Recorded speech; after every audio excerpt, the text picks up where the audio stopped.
Анталия шаарындагы Анталия дипломатиялык форумунун алкагында Кыргызстандын тышкы иштер министри Руслан Казакбаев Өзбекстандын тышкы иштер министри Абдулазиз Камилов менен жолугушту.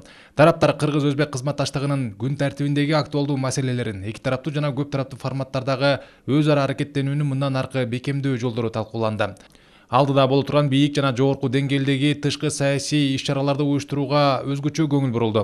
Чек ара жана аймактар аралык кызматташтыкты активдештирүү жаатында тараптар Кыргызстандын президентинин чек арага чектеш облустарындагы ыйгарым укуктуу өкүлдөрүнүн жана Өзбекстандын чек арага чектеш облустарынын хокимдеринин кезектеги жыйынын жакын арада Кыргызстанда өткөрүүнүн маанилүүлүгүн белгилешти. Тараптар ошондой эле соода жүгүртүүнүн көлөмүн 2 миллиард АКШ долларына жеткирүү үчүн соода экономикалык жана инвестициялык кызматташуу жаатында биргелешкен ишти даярдыктарын билдиришти.